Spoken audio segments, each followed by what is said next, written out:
Hello everyone. Today we will discuss about parallel lines.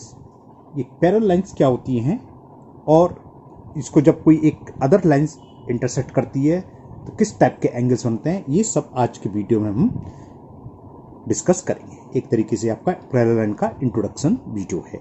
देखिए होता क्या है, एक ही प्लेन पर अगर हम टू लाइंस लें, देखो एक लाइन मैंने ये ले ली और एक लाइन मैंने ये ले ली। ओके, अब इसको मैंने प्रोड्यूस करा बोथ साइड, यहाँ बढ़ाया तो देखा यहाँ तो ये क्या होती है, डाइवर्जेंट हो रही है तो ये मीट नहीं होगी। लेकिन इसको मैंने अपोजिट साइड डायरेक्शन में प्रोड्यूस करा, बढ़ाया तो देखा आगे जाके ये इंटरसेक्ट हो गई, है ना। तो ऐसी लाइन जो बोथ साइड बढ़ाने पर इंटरसेक्ट हो जाती हैं वो क्या होती हैं, इंटरसेक्टिंग लाइन। और जो बोथ साइड डायरेक्शन में, बोथ डायरेक्शन में हम इसको प्रोड्यूस करें, है ना, और ये क्या हो, इंटरसेक्ट ना हो, तो वो लाइन कहलाती है पैरेलल लाइन। जैसे कि एक लाइन मैंने ये ली, एक ही प्लेन की बात चल रही है, एक ही प्लेन में चाहिए, एक लाइन ये ली, आइदर डायरेक्शन का मतलब बोथ डायरेक्शन, या तो हम इस डायरेक्शन बढ़ा लें या फिर इसके पीछे। तो हमने इसको दोनों तरफ बढ़ाया तो हमने देखा ये कहीं भी मीट नहीं हो रही, कैमरा हिल रहा भाई, तो ये कहलाती है पैरेलल लाइन। ओके, तो डेफिनेशन क्या होगी, चलिए लिखते हैं। तो ये डेफिनेशन होगी इसकी, if two lines lie in the same plane, हमने कहा था एक ही प्लेन होना चाहिए, है ना, and do not intersect when produce on either side, either का मतलब बोथ साइड, इधर बढ़ाएं या इस साइड बढ़ाएं, okay, then such lines are said to be parallel to each other. तब इस तरह की लाइन क्या कहलाएंगी, पैरेलल लाइन कहलाएंगी। फॉर एग्जाम्पल सपोज करो मैंने टू लाइन्स ले ली, एक लाइन एल और एक ही प्लेन में है, और एक लाइन ले ली मैंने एम, यानी कि इसको आइदर साइड बढ़ाने पर ये आपस में इंटरसेक्ट नहीं कर रही हैं, तो ये होंगी पैरेलल। पैरेलल लाइन को हम कैसे रिप्रेजेंट करते हैं कि L is parallel to M, तो हम क्या करेंगे, एल दो वर्टिकल लाइन, इसको बोलते हैं पैरेलल, तो एल पैरेलल टू एम, ये तो 9th क्लास आप 7th 8th में पढ़ चुके हो, है ना, तो L is parallel to M. फिर आता है एक सब ट्रांसवर्सल। ट्रांसवर्सल क्या होता है, एक अदर लाइंस जो किसी भी लाइन को इंटरसेक्ट करें वो ट्रांसवर्सल कहलाती है। किसी भी लाइन से मतलब क्या है, अभी मैंने ऊपर एक समझाया था आपको, जैसे ये टू लाइन्स ये हैं, हमने इसको एक लाइन ड्रॉ करी तो ये इसको दो पॉइंट पर इंटरसेक्ट कर रही है, तो ये ट्रांसवर्सल है। पैरेलल लाइन है, पैरेलल लाइन पर हमने एक लाइन ड्रॉ करी तो ये भी इसकी ट्रांसवर्सल है। तो जब पैरेलल लाइन को एक ट्रांसवर्सल इंटरसेक्ट करती है तो क्या होते हैं, 8 एंगल बनते हैं, 1 2 3 4 5 6 7 8।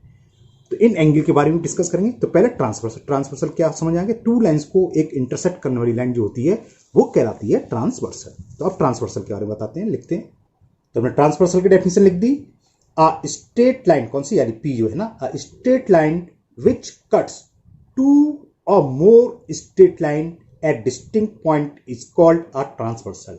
अब टू और मोर से मतलब ये नहीं कि दो ही हो, दो से अधिक भी हो सकती हैं, फॉर एग्जाम्पल।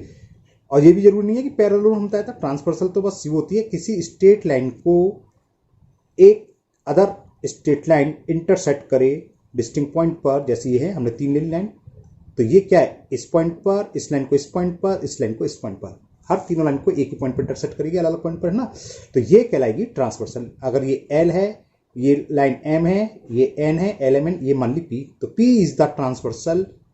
Okay, clear.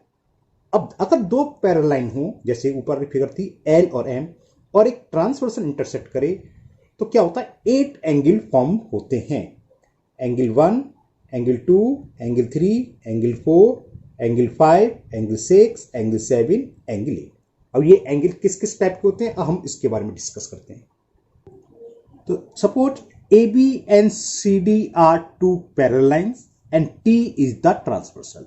तो देखो 8 एंगल, ये एंगल 1 दे दिया नाम, ये एंगल 2, इसको एंगल 3 दे दिया, इसको एंगल 4, इसका नाम एंगल 5, इसका 6, ये 7 और ये, तो टोटल 8 एंगल फॉर्म होते हैं if a transversal cut two parallel line, जो कि मैंने नेमिंग कर दी 1 2 3 4 5 6 7 8। अब उसमें अलग अलग टाइप के एंगल्स होते हैं, उसके बारे में हम डिस्कस करेंगे, और ये आप अच्छे से समझ लेना क्योंकि ये आगे आपके जो एक्सरसाइज होगी उसमें इंपॉर्टेंट है। जब तक ये नहीं मालूम होगा तो एक्सरसाइज नहीं कर पाएंगे। तो सबसे पहले से मतलब कोई सा भी कर लो, मैं पहले लिख रहा हूं करस्पॉन्डिंग एंगल की। करस्पॉन्डिंग एंगल क्या होते हैं, फर्स्ट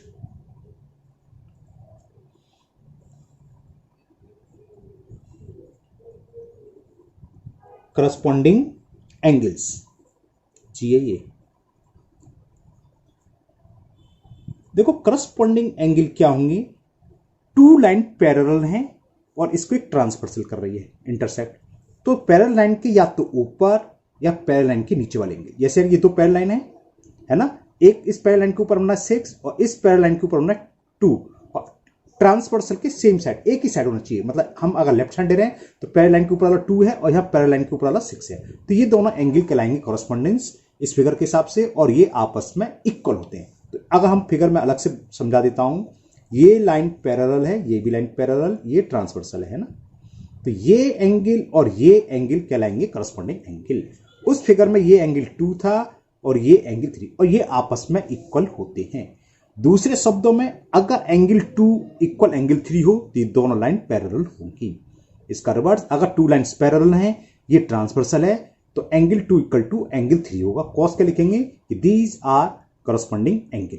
कभी कभी ये प्रूव करने के लिए आता है कि prove that line L is parallel to M, तो हम अगर किसी तरीके से ये प्रूव कर दें कि एंगल 2 इक्वल टू एंगल 3 है, तो ये लाइन L और M पैरेलल होंगी। और भी कई तरीके हैं प्रूव करने का, तो इस फिगर से एंगल 2 इक्वल टू एंगल 3 के होगा मेजरमेंट, और ये क्या कहलाएंगे करस्पॉन्डिंग एंगल।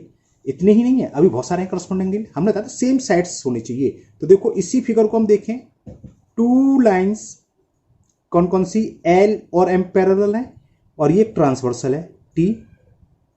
अब क्या हमने लाइन के ऊपर लिए थे, तो भाई लाइन के नीचे लेने, पैरेलल लाइन के नीचे वाले एंगल और ट्रांसवर्सल के एक ही साइड, अगर लेफ्ट हैंड साइड में तो लेफ्ट हैंड साइड में दोनों, और राइट हैंड साइड में तो दोनों राइट हैंड साइड में हूं। ये एंगल कौन सा था ऊपर वाली फिगर के हिसाब से 3, और ये क्या है ऊपर वाली फिगर के साथ 7। तो अगर मैं इसको एंगल 3 लूं और ये एंगल 7, तो ये भी करस्पॉन्डेंट है। तो एंगल कुछ गलत लिख दिया, 2 इक्वल टू 3 गलत लिख दिया, 3 यहां भी 3 यहां भी, कहीं ना कहीं मिस्टेक कर दिया ना। देखते हैं, ये एंगल था 6 था, है ना, ये हमने लिया था 2 और ये लिया 6, ये 3 गलत लिख दिया, ये 6 है। तो एंगल 2 इक्वल टू एंगल 6, तो एंगल 3 इज इक्वल किसके होगा, एंगल 7। कॉस क्या लिखोगे, करस्पॉन्डेंट एंगल, लेकिन इसका मतलब ये नहीं कि आपस में इक्वल होंगे। एंगल 2 की जो वैल्यू है वही एंगल 6 की होगी, जो एंगल 3 की वैल्यू है वही एंगल 7 की होगी। क्या और भी करस्पॉन्डेंट एंगल हो सकते हैं, बिल्कुल। अभी तो 2 पेयर और हैं, कौन से, मैं आपको क्योंकि इंट्रोडक्शन तो अलग अलग फिगर बना के समझा दे रहा हूं, वरना मैं एक ही फिगर में लिख सकता था, लेकिन आपका बेस क्लियर होना चाहिए, इसलिए मैं अलग अलग बना देता हूं। देखो ये 2 लाइन पैरेलल, ये ट्रांसवर्सल, हमने कहा था कि पैरेलल लाइन के एबव हो या बिलो हो और ट्रांसवर्सल के सेम साइड। अभी तो हमने लेफ्ट हैंड साइड लिए, अब भाई राइट हैंड साइड में भी तो है, हमने क्या ला, पैरेलल लाइन के ऊपर है, कोई पैरेलल लाइन L थी, ये पैरेलल लाइन M, ये ट्रांसवर्सल T थी, इसके ऊपर है, तो यहां भी पैरेलल लाइन के ऊपर और ट्रांसवर्सल के हमने लिया राइट हैंड साइड में। ये एंगल फिगर सबसे ऊपर आई थी, ये बने हैं, और ये एंगल था 5, तो ये भी इक्वल होगा इसके। कॉस क्या लिखे जाएंगे, करस्पॉन्डेंस एंगल। कब होंगे, जब 2 लाइन्स पैरेलल हों। करस्पॉन्डेंस तो तब भी होंगे अगर पैरेलल ना हो, तो ये है और ये हमने ले लिया, तो क्या कहेंगे, क्या ये एंगल करस्पॉन्डेंस है, बिल्कुल है, लेकिन इस कंडीशन में इक्वल नहीं है। इक्वल होंगे तो दोनों लाइन पैरेलल होंगे, ठीक है ना। एक कंडीशन ये बन गई, एक और, तो एंगल 1 की वैल्यू इक्वल होगी एंगल 5, और ये कौन से एंगल कहलाएंगे, करस्पॉन्डेंस एंगल। लास्ट कौन सा समझ में आ गया होगा, लाइन के नीचे वाला, इसकी भी अलग फिगर बना देता हूं।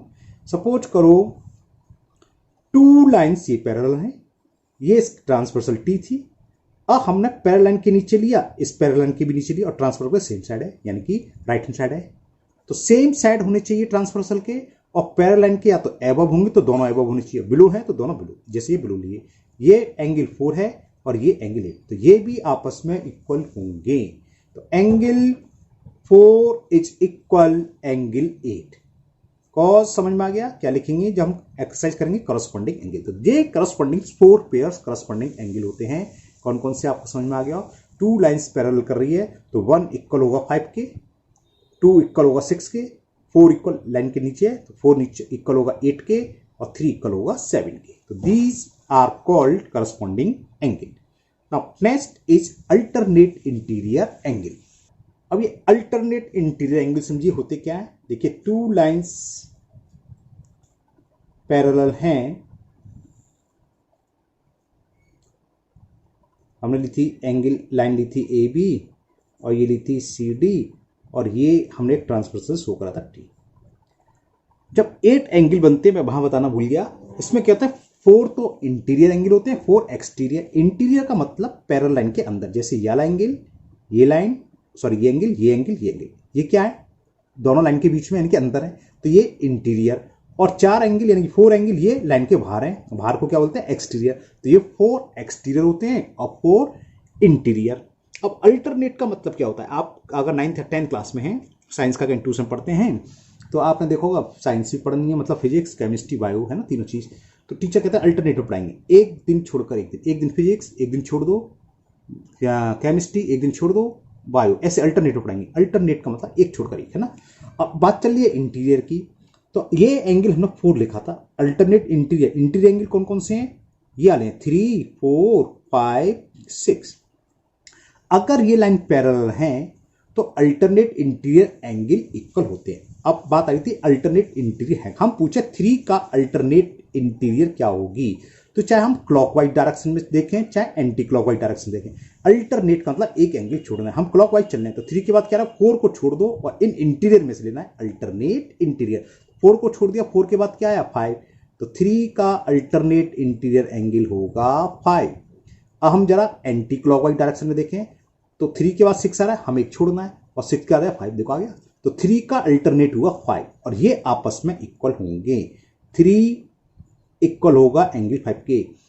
क्या कोई ऐसा कंडीशन हो सकती है कि अल्टरनेट इंटीरियर इक्वल ना हो, क्या दिमाग में आ रहा है, बिल्कुल। कब, जब लाइन पैरेलल ना हो। भाई लाइन ये है, एक ट्रांसवर्सल काट रही है, तो कहलाएंगे तो ये भी अल्टरनेट इंटीरियर। इस कंडीशन में ये इक्वल नहीं होंगे। अगर इक्वल होंगे तो 100% both line will be parallel. Okay, clear.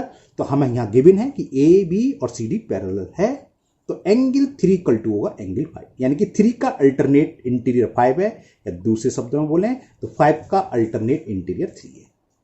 अब यहां 4 का क्या होगा, समझ में आ गया। 4 का हम क्लॉकवाइज डायरेक्शन में चले तो 5 छोड़कर 6 आ गया, है ना, या एंटी क्लॉकवाइज डायरेक्शन में चले तो 3 को छोड़कर क्या है, 6। तो 4 का एंगल होगा, एंगल 4 का अल्टरनेट इंटीरियर एंगल 6, और ये आपस में इक्वल होते हैं। आपस से मतलब 3 जितना होगा उतना 5 होगा, जितना 4 होगा उतना 6 होगा, यानी कि चारों इक्वल होंगे। चारों इक्वल सिर्फ और सिर्फ एक ही कंडीशन हो सकते हैं, जो ट्रांसवर्सल है, पैरेलल लाइन को परपेंडिकुलर बाइसेक्ट करे, सारे एंगल इक्वल होंगे, सारे जितने भी है सब 90 डिग्री के होंगे। ओके, तो फिलहाल यहां अल्टरनेट इंटीरियर समझ में आ गया।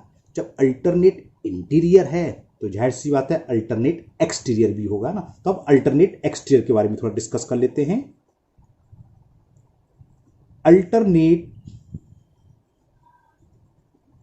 एक्सटीरियर एंगल होते कौन से देते हैं, जैसे अल्टरनेट इंटीरियर आपस में इक्वल होते हैं, इसी तरह से अल्टरनेट एक्सटीरियर भी आपस में इक्वल होंगे। कब होंगे, जब ये बोथ लाइन पैरेलल हो। तो हम पैरेलल लाइन पर डिस्कस कर ही रहे हैं, लाइन तो ये दोनों पैरेलल हैं, मैं अगर बताना ही भूल जाऊं तो ध्यान रखना, ये दोनों लाइन पैरेलल पर चल रही है ना, पैरेलल लाइन का डिस्कस कर रहा है। तो ये लाइन इसके पैरेलल है, ये ट्रांसवर्सल एक टी है, मान लो ये एल है, ये एम है पैरेलल लाइन। अब एक्सटीरियर एंगल कौन कौन से लाइन के बाहर, एक ये है, एक ये है, एक ये है, एक ये, 4 एक्सटीरियर है। ये एंगल 1 है, ये एंगल 2 है, ये एंगल 7 है, ये एंगल 8 है। जो शुरू में मैंने फिगर बनाई बिल्कुल स्टार्टिंग में, इसके हिसाब से मैं एंगल लिख रहा हूं, उससे कोई फर्क नहीं है, ये तो अलग से आप समझ लो, कुछ भी लिख सकते हो। तो ये एक्सटीरियर हो गए, है ना, लाइन के बाहर। Angle 1, angle 2, angle 7, angle 8, 4 angle हुए। टोटल कितने बनते हैं, 8, जिसमें 4 इंटीरियर एंगल होते हैं और 4 एक्सटीरियर। अब तो आपको समझ में आ गया अल्टरनेट, क्योंकि ऊपर डिस्कस कर चुके। एक को छोड़कर हम पूछे एक एंगल 1 का एक्सटीरियर एंगल क्या होगा, अल्टरनेट एक्सटीरियर। तो चाहे आप एंटी क्लॉक डायरेक्शन से जाओ चाहे क्लॉकवाइज डायरेक्शन से, 1 के बाद आ रहा है 8, तो 8 को छोड़ना हमें, क्योंकि अल्टरनेट का मतलब एक छोड़ करिए। अल्टरनेट क्या होगा, 7, 1 का अल्टरनेट 7 होगा। अब जरा एंटी क्लॉकवाइज डायरेक्शन, 1 के बाद तो 2 आ रहा है, 2 को छोड़ना है, तब भी 7 आया, और ये आपस में इक्वल होंगे। अगर 7 60 डिग्री है तो 1 भी 100% 60 डिग्री ही होगा। देखो कैसे होगा, एक तरीका बता दें। देखो ये एंगल इक्वल होंगे ना, जितने जानते हैं 2 लाइन इंटरसेक्ट करती हैं, इससे पहले एक्सरसाइज में कर चुके हैं। These are vertical opposite angle, ये अपोजिट एंगल इसके इक्वल हो गया। अब ये एंगल अभी ऊपर करा करस्पॉन्डेंस है, तो ये एंगल इसके इक्वल होगा, तो ये इसके हुआ नहीं हुआ। तो एंगल 1 का अल्टरनेट एक्सटीरियर है एंगल 7, और एंगल 2 का क्या हो जाएगा, एंगल 8, क्योंकि हमने देखा एंटी क्लॉकवाइज डायरेक्शन में चले 7 को छोड़कर 8 आ रहा है, चाहे हम क्लॉकवाइज डायरेक्शन में चले तो 1 को छोड़कर 8 आ रहा है। 2 का अल्टरनेट एक्सटीरियर यानी कि लाइन के बाहर वाला एंगल हुआ 8। और ये आपस में इक्वल होंगे। तो हमने अभी करस्पॉन्डेंस एंगल के बारे में डिस्कस कर लिया, अल्टरनेट इंटीरियर एंगल के बारे में और अल्टरनेट एक्सटीरियर एंगल के बारे में। थोड़ा इंटीरियर के बारे में और डिस्कस कर लें। देखो एक तरीके से अल्टरनेट इंटीरियर एंगल जेड की फॉर्म बनाते हैं। जेड तो ना ये लाइन इसके पैरेलल हो, है ना, और इसको आगे बढ़ा दो, इसको आगे बढ़ा दो, तो जेड की फॉर्म बनती है। और रिवर्स जेड भी बन जाता है, ये से जैसे ऐसी भी तो हो सकती है ट्रांसवर्सल। तो इसको आगे बढ़ा दो, इसको आगे बढ़ा दो, तो ये इसके इक्वल होगा और ये एंगल इसके इक्वल होगा। ठीक है ना। आपने सुना होगा कि जो जेड बनाती हो, तो जेड तो ठीक है, जेड की शेप बन रही है, इसमें जेड की शेप नहीं बननी, लेकिन आपको मालूम होना चाहिए टू लाइन हमने ऊपर डिस्कस कर लिया। अल्टरनेट इंटीरियर क्या, अंदर के इंटीरियर एंगल होनी चाहिए, और एक छोड़कर अल्टरनेट का मतलब छोड़ना, अल्टरनेट है ना। क्लियर। अब हम डिस्कस करेंगे नेक्स्ट को इंटीरियर एंगल के बारे में। कॉन्सिक्यूटिव इंटीरियर एंगल, या इसको हम बोल देते हैं को इंटीरियर भी बोल देते हैं। अब कॉन्सिक्यूटिव का मतलब जानते हो आप, है ना, कंटिन्यूअस में जो है, यानी कि लगातार। जैसे टू लाइंस, ये एल और एम पैरेलल है, ये ट्रांसवर्सल, और क्या लिखा है इंटीरियर। इंटीरियर तो हमें मालूम है चार ही एंगल है, 1 2 3, ये चार एंगल हैं। ये एंगल 4, ये एंगल 5, ये एंगल 3 4 5 6। कॉन्सिक्यूटिव का मतलब समझिए लगातार। तो 4 का कॉन्सिक्यूटिव इंटीरियर एंगल क्या होगा 5, ठीक। 3 का कॉन्सिक्यूटिव इंटीरियर एंगल क्या होगा 6, ओके। और इन कॉन्सिक्यूटिव इंटीरियर एंगल का सम हमेशा क्या होता है, सप्लीमेंट्री, यानी कि 180 डिग्री, जिसे हम को इंटीरियर या angle of the same sides of the transversal ये भी बोल देते हैं। तो एंगल 4 प्लस एंगल 5 ट्रांसवर्सल के सेम साइड होने चाहिए। ये नहीं कि एक 4 और 3 ले लेंगे, आपको कॉन्सिक्यूटिव सर ये तो लगातार है ना, ये एडजस्टेंट एंगल कहलाएंगे या सप्लीमेंट्री एंगल, वो नहीं। कॉन्सिक्यूटिव होता है ट्रांसवर्सल के सेम साइड, एक ही साइड में हो।